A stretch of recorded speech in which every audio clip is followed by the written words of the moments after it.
we're excited to chat about all things Pacific Northwest on this episode. Let's talk a little bit about OL Reign. They are taking their first steps into the regular season very soon.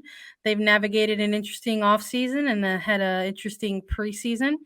They are reigning Shield winners.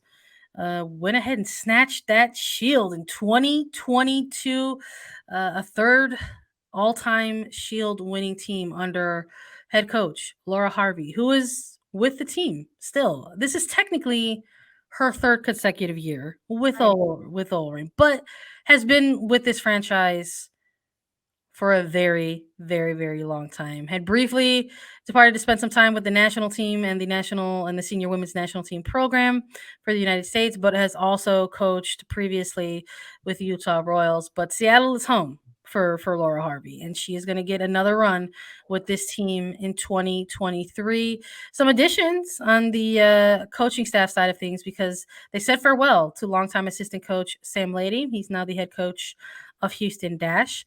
So a notable hire is they welcomed back Scott Parkinson as assistant head coach. Very specific title there for Parkinson, heading back to work with Laura Harvey. Had spent some time with her previously with Utah Royals, and now we'll get a chance to lead the team with Harvey in Seattle. This team, we talked about how they're the Shield winners. They finished in 2022 as the number one ranked top team, 11-7-4. Their record, similar to maybe another team, perhaps their rival, Portland Thorns, didn't have to make a lot of changes. I think they had a pretty strong team. I think that's something to be excited about, that you won the Shield, that you have a lot of good players, a good group to go ahead and make another long run in the regular season coming up. So even though they didn't have a ton of work maybe in front of them to do in the offseason, they still made some moves. And we gave them an offseason grade of a B-, which I'm okay with, because, listen, they didn't have to make a ton of moves. Right. I would have liked to have seen, I don't know, something a little different. And just when I thought they were going to stand pat completely, Laura Harvey went ahead and did what she did on draft day, which is not really humor the draft at all, but go ahead and make a move for an experienced player to bring onto her roster. So let's chat a little bit about some of these additions. They went ahead and they participated in some trades. They got Emily Sonnet from the Spirit. They got Elise Bennett from Kansas City Current. And they went ahead and made an additional signing of a Brazilian international with a midfielder in Luani. Lisa, when we're looking at some of these moves, which one stands out for you the most? One that stands out to me in terms of the moves that Laura Harvey and OL Reign made is the Emily Sonnet trade from Washington Spirit. This is, I mean, hindsight is always 2020, and Laura Harvey likes her veterans. She likes a defensive backbone that she can have. I mean, look at some of the defenders that are on this OL Reign team in like Lauren Barnes, Lou Barnes, that has been with this team forever.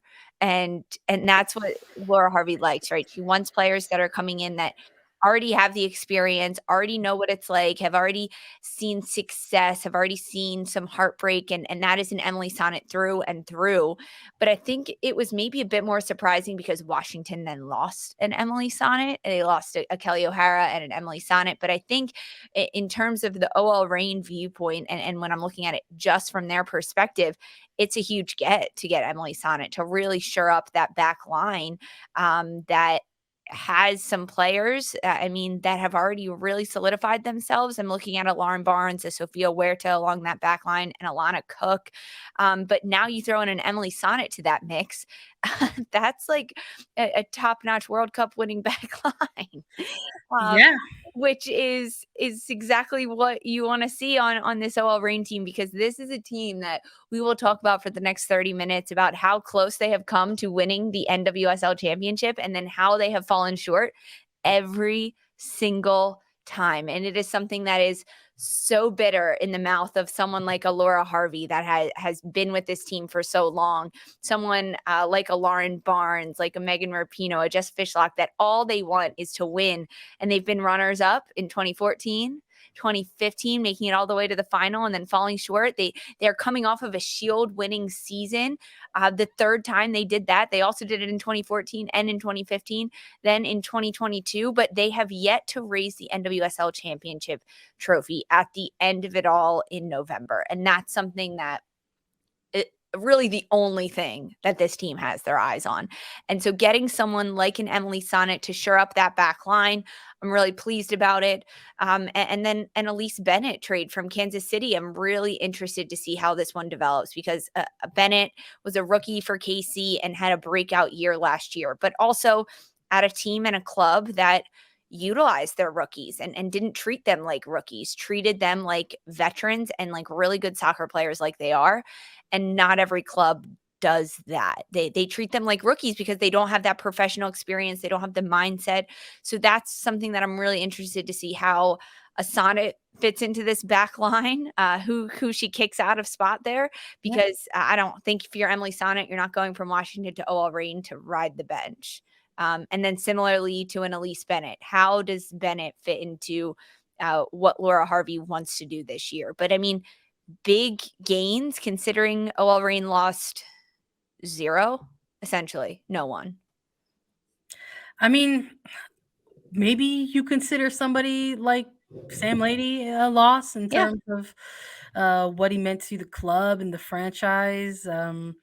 That's probably the most notable, I think, amongst their off-season losses. Number of head coaching positions opened up, and this is someone who had to take over the Reign back in 2021 during a specific stretch of time before Laura Harvey actually made her return back with the club from Olympic responsibilities with the women's national team.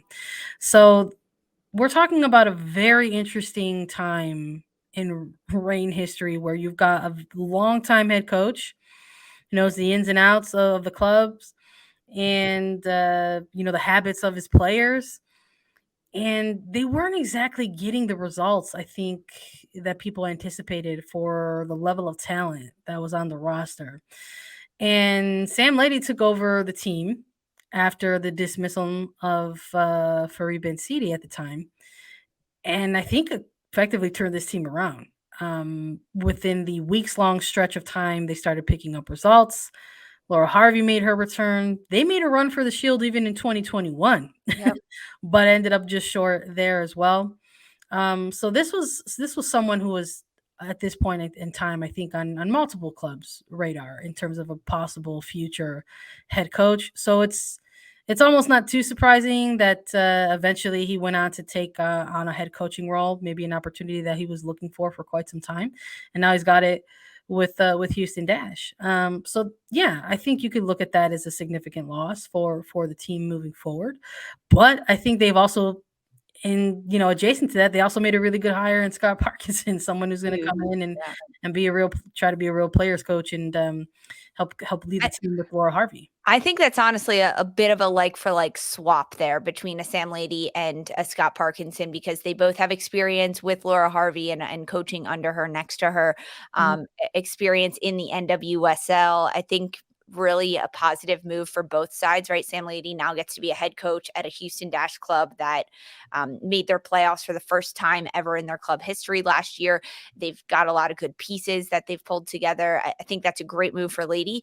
And I also think this is a good move for Scott Parkinson, a coach that went from assistant coach to head coach to unemployed for a bit, now back to an assistant coach.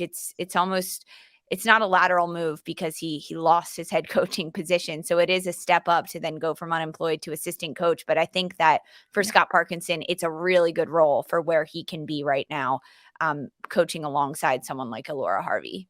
No, I'm with you. I also am just like, when they announced his hiring, it also just made me very curious, kind of like perked my ears up a little bit to sort of hear or see the title, that it was not just an assistant coach. It's like, this is the assistant head coach.